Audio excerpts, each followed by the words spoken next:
This is Fox Business coverage of election 2012, the Democratic National Convention. Here is Neil Cavuto. All right, from an already raucous Charlotte Convention Center, the Democrats get a chance to respond to the Republicans in Tampa last week, and we can already tell you the music's pretty good. They got that down, and that's very upbeat, very loud. So I'm giving an early edge to them on the music, although we still have a number of days to go. I don't mean to offend people, but I do want to make sure I do exactly what we did, fair and balanced, down to the second with their Republican counterparts last week, so that you can clock us and see that. All right, we're going to be hearing from Vice President Joe Biden, but up next we're going to be hearing from Sarah Palin. The woman who debated him did a pretty damn good job. That was then. Sarah Palin coming with us now in a minute. Folks, Sarah Palin said she could see Russia from Alaska. Mitt Romney talks like he's only seen Russia by watching Rocky IV. That was a tad condescending. What did you think of that? I think he diminished himself by even mentioning my name. How does he even know my name? I mean, aren't these guys supposed to be these bigwig elites who don't waste their time on the little people like me representing the average American who, yeah, I did say Alaska. In Alaska, you can see Russia from our land base, and I was making the point that we are strategically located on the globe, and when it comes to transportation corridors and resources that are shared and fought over, Alaska, and I, as the governor, had known what I was doing in dealing with some international issues that had to do with our resources that could help secure the nation. So it's funny that he would take a little pot shot like that, but it's funny he even knows my name. All right, well, no shortage of great guests on this show. You know, you talk about the Trump guests and some of the other guests we would have land, including this next gentleman, for whom I have great respect. They come on, they state their views. I hope they know I don't tell them to shut them up or berate them. And I don't think Senator Warner, a hero in his own right, would put up with it. He would probably get me in a headlock and kill me. So we're not going to do that. Senator Mark Warner joins me now from the fine state of Virginia. Did the same thing here, Paul, for Barack Obama? You'd say the same thing? His performance, take the politics out of it, was nasty, doddering, mean-spirited, and extremely ill-advised. He should stay home now. He's old enough to stay home now. All right, so I'm going to put you down as iffy on Clint Eastwood. Oh, yeah. A lot of people say, all right, Neil, we just saw you at LaGuardia. I bet you have a pretty good booking after that one, right? Absolutely. Austin Goolsbee. 2 words. Enough said. Not done. I know once I get this done, I'm going to do okay. You're going to like what I've delivered to you, Professor. But you're going to have to give me an incomplete so I can prove that to you. What would you have preferred he said? How would he have phrased it? If it were the context I described, which is the grade is not in yet. All right, well, that's the grade is in, right? Election day is the grade. Well, no. The election is based on how you're doing. That's the grade you're getting based on election day. How people perceive you do. If you're getting D or worse, they're going to vote you out of office. Maybe you should have just said that's the grade. The teacher in this class is the American What grade people. would you give this president right now in this recovery? I'm not allowed to say incomplete. Look, I You don't. If we don't get it done, then we all get fired. Well, you never get it done. Bottom line, you never get it done. But I hope nothing more. And you're my friend, but I hope nothing more than come in. Maybe it's going to be December 31st, and you say, Warner, darn it, you are actually right. I would always call you Senator. I don't agree with that. You can call me Mr. Cavuto, but I'll always call you Senator. All right, Peter Barnes, thank you very much. With this very loud music in here, every time I heard Peter say something, I heard praise Jesus after. So either that's Peter and the magic of his commentary. Last week, Congressman, he thinks you would vote with Republicans, that it's kind of in your DNA to vote with Republicans anyway. I didn't get the idea bygones would be bygones, but that he would see you as a Republican senator helping what he hopes would be a Republican majority. Is that right? Let me make it clear. I would do absolutely everything in my power to work with his team and the team that's going to try and put our economy and America back on track. I'm fully behind him, and I'm fully behind our great team of Ryan, who I work with in the House, and the entire Republican platform. It's fine. I'm on board with all of that. And you wouldn't have any beef with the Paul Ryans who said you should step down, the Mitt Romneys who said you should step down, the Mitch McConnells who said you should step down, and on and on and on. You wouldn't harbor any kind of ill will? No, actually, I'm pretty much of a person that forgives someone when I'm asked to be somebody wants to be forgiven. As I said, it's not about me. It's about doing what's right for our country. And we deserve to win. Governor, you also said the party should embrace what it stands for, not duck away from it. Do you think that message resonated? I don't think I said that. Well, just by the backbone comment. Do you think that registered to folks? A lot of delegates here were saying it did. You got it. Thanks. A lot of delegates are telling me that registered. Do you think it did? Well, I hope so. So you feel pretty good?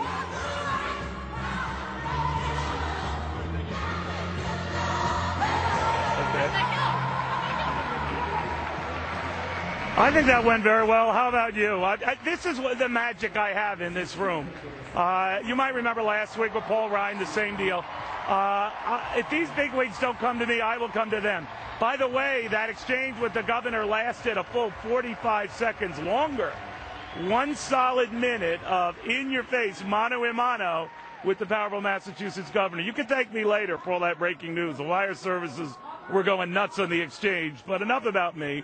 Back to this that Barack Obama is either in or close to this room, and I think he would be sitting up just above me with Terry McAuliffe. Terry, come on down. I'd love to talk to you. No, see you there. I get that. But I'll probably bond with him, the president. You know me. I'm a mixer. I'm a socializer. Just think of how I was with Governor Patrick. We bonded. I'm a bonder, not a hater. More to this. This address, just to bring you up to speed ahead of this video. We had a very strong day in the stock market, to the Montana governor's point. The markets have effectively doubled under this president's watch. You heard from Republicans who call it a big dead cat bounce off these ridiculous lows. Be that as it may, each side is going to run with however they want to interpret. Sometimes you see the darndest things right around us here. Just a couple of minutes ago, Nancy Pelosi was up there. We sent out overtures to her to get here on the show. I think we're going to have to do a devout Patrick with her. All right, Melvin, I think we have to track her down and get her on because we've been bonding with these big names, and it's my way of saying hello from Fox. So you never know. So your only beef with this president is that he didn't spend enough, not that he spent too much. No. You know, I have disagreements with the president, no question about it. But by the way, he couldn't abandon you. He left you on the altar. What do you mean? He didn't do anything to help you out. Oh, well, you know what? I'm self-sufficient, and I will say that this is about our country, not about me. You went over backwards for him, and when it was time to return the favor, he left you squander. You know what? The needs of this country are more important than one congressman, and I think Come on. Really? You have to admit that he left you. I don't even think of it. I don't look at Neil, do you know what? I don't look at me. He abandoned you. No. I am self-sufficient, and I'm proud to have served in the Congress. I have a job. Hope on! Hope on! You know, I witnessed, and the crew here, we witnessed a lot of speeches. Some are not so great. I don't want to offend the bad speech, but I was outside when the congressman was delivering those remarks. You know, people were stopping in their tracks and even getting off food lines to say, what the heck is going on in there? 6 Republicans instantly became Democrats. We don't know what happened, but all these guys, I don't know. All right, I'm just joking about that. But with me right now is Congressman Emanuel Cleaver, a fine Democratic congressman from Missouri who electrified that crowd. Boy, oh boy. You have a lot of Red Bull going into that or what? If I didn't mention a week ago tonight, Clint Eastwood's appearance, big Hollywood celebrity before Republicans. What did you think of that? Like I said, I haven't been watching the conventions. I think they're kind of hideous and.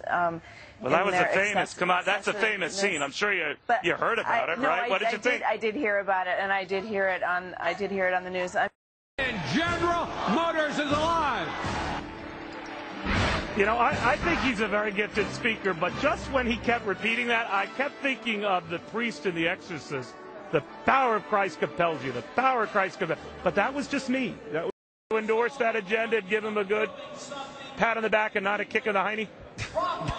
Bill Clinton is the pro-growth, balanced budget president. Bill President Clinton, that had a doesn't surplus. like him, does he? He does like him. He doesn't like me, but he likes President Obama.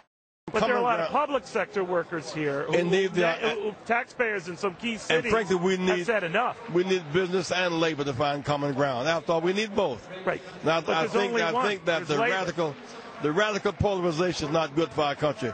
Businesses need to make profits. Workers should make wages and have benefits. Do you think Barack Obama has perpetuated that? I do not. You don't believe that? I do not believe that. No. Because we see so many working. I don't know. I don't think you believe what you just said. We see so many working poor people who are working more or longer, making less fuel benefits. Well, do you think private capital is bad? When he goes after private capital, Reverend, do you think that's fair, accurate, or right? When even Bill Clinton says, and DeVal Patrick say, before the president reined them in, that there's nothing evil about it.